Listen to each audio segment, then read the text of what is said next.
학생들이 배우고 성장하는 곳, 학교는 언제나 안전해야 하는 공간입니다. 하지만 2013년 10월 매사추세츠의 한 고등학교에서 그 안전은 무너졌습니다.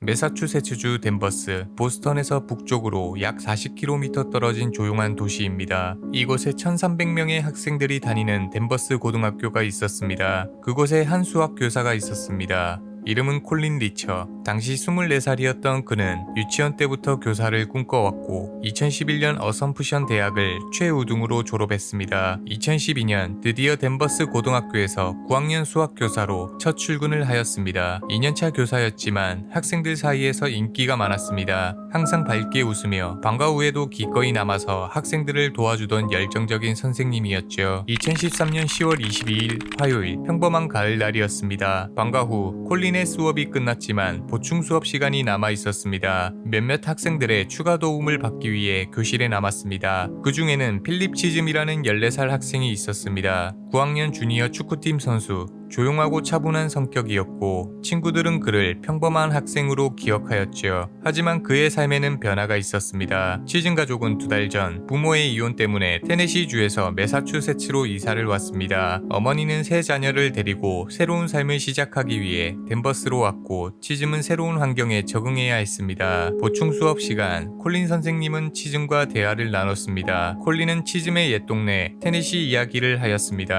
함께 있던 여학생의 증언에 따르면 그 순간 치즘이 눈에 띄게 환한 표정을 지었다고 합니다. 콜린 선생님은 재빨리 화제를 바꿨습니다. 하지만 무언가 이미 시작된 것 같았습니다. 잠시 후 콜린은 교실을 나가 2층 여자 화장실로 향했습니다. 학교 CCTV에는 그녀가 화장실로 들어가는 모습이 찍혀 있었습니다. 그리고 1분 후 장갑을 낀 누군가가 같은 화장실로 들어갔습니다. 필립 치즘이었죠. 얼마 후 다른 여학생이 화장실 문을 열었다가 재빨리 나왔습니다. 그 여학생은 누군가 옷을 갈아입는 줄 알았다고 나중에 증언하였죠. 하지만 그 안에서는 끔찍한 일이 벌어지고 있었습니다. 치즘은 준비해온 커터칼로 콜린을 공격했습니다. 목을 조르고 커터칼로 16차례 찔렀습니다. CCTV는 그 이후의 끔찍한 장면들을 계속 기록했습니다. 치즘이 화장실에서 나오는 모습, 손에는 콜린의 바지를 들고 있었습니다. 그리고 재활용 쓰레기통을 끌고 다시 화장실로 들어가는 모습, 잠시 후 검은 스키 마스크를 쓰고 무거워 보이는 쓰레기통을 끌고 나왔습니다. 안에는 콜린의 시신이 들어있었습니다. 치즘은 쓰레기통을 학교 밖으로 끌고 나가 뒤편 숲으로 향했습니다. 그곳에서 나뭇가지로 성폭행을 했고 끔찍한 행위를 저질렀죠. 법의학자들은 콜린이 숲으로 옮겨졌을 때까지도 살아있었을 가능성이 있다고 말했습니다. 시신은 낙엽더미 아래 발견됐고 허리 아래는 벌거벗은 채였습니다. 재활용 쓰레기통은 20야드 떨어진 곳에 버려져 있었고 범행 후 치즘은 옷을 갈아입고 학교를 떠났고 콜린의 신용카드, 핸드폰, 속옷을 가져갔습니다. 그는 근처 극장으로 가서 콜린의 신용카드로 영화표를 샀습니다. 하지만 영화를 보지는 않았죠.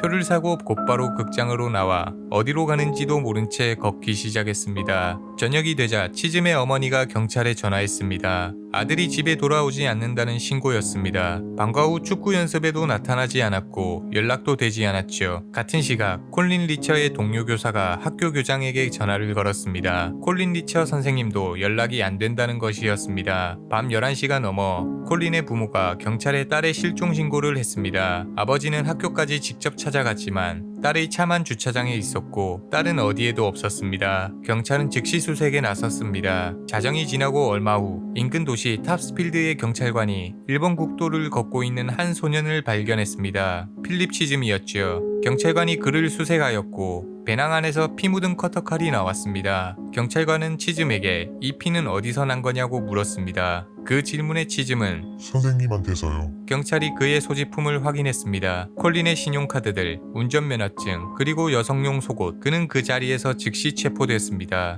새벽 학교 뒤편 숲에서 수색 중이던 경찰이 낙엽더미 아래에서 콜린의 시신을 발견했습니다. 댄버스라는 작은 도시는 충격에 빠졌습니다. 학교는 다음날 문을 닫았고 학생들과 교직원들은 슬픔과 공포에 휩싸였습니다. 많은 학생들이 상담을 받아야 하였죠. 필립 치즘은 14살이었지만 범죄의 잔인성과 계획성으로 인해 성인 재판을 받게 됐습니다. CCTV 영상을 분석한 결과 치즘은 미리 장학과 여벌옷을 준비해왔던 것으로 밝혀졌습니다. 즉흥적인 범행이 아니었던 것이었죠. 2015년 12월 2년이 넘는 재판 끝에 배심원단이 판결을 내렸습니다. 1급 살인 유죄, 가중성폭행 유죄, 무장강도 유죄. 판결문이 읽히는 동안 치즘은 아무런 감정 표현도 하지 않았습니다. 똑바로 앞만 바라보고 있었죠. 변호인단은 치즘이 심각한 정신질환을 앓고 있었다고 주장했습니다. 범행 당시 환청을 듣고 있었고 정신병적 상태였다는 것이었습니다. 심리검사 결과 치즘은 자신이 실제보다 더 아픈 것처럼 꾸미고 있었다는 겁니다. 그렇다면 진짜 동기는 무엇이었던 걸까? 왜 테네시 이야기에 그토록 화를 냈던 걸까? 명확한 답은 없었습니다. 2016년 2월 판결의 날이 왔습니다.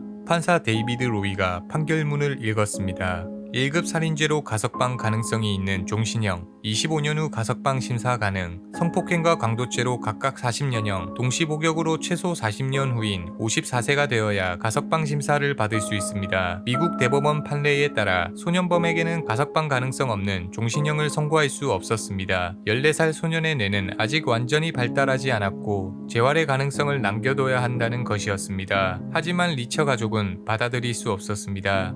이야기는 여기서 끝나지 않았습니다. 2014년 재판을 기다리며 보스턴의 청소년 구치소에 수감되어 있던 치즘은 또다시 사건을 일으켰습니다. 여성 상담사를 연필로 공격하고 목 졸라 죽이려 했던 것입니다. 치즘은 이 사건에 대해서도 유죄를 인정했습니다. 살인미수, 위험한 무기를 이용한 폭행, 납치죄, 추가로 17년에서 20년의 형이 선고되었습니다. 이 사건은 치즘의 폭력성이 단 한 번의 실수가 아니라는 것을 보여줬습니다. 2024년 10월 치즘의 변호인단은 매사추세츠 대법원에 항소했습니다. 40년 형량이 부당하다는 것이었습니다. 새로운 재판을 요구하였죠. 리처 가족은 다시 한번 성명을 발표했습니다. 2025년 2월 11년을 기다린 끝에 매사추세츠 대법원이 최종 판결을 내렸습니다. 치즘의 항소는 기각되었습니다. 새로운 재판도 없고 형량 재조정도 없습니다. 리처 가족은 성명을 통해 말했습니다. 11년을 기다린 끝에 드디어 슬퍼할 수 있게 되었습니다.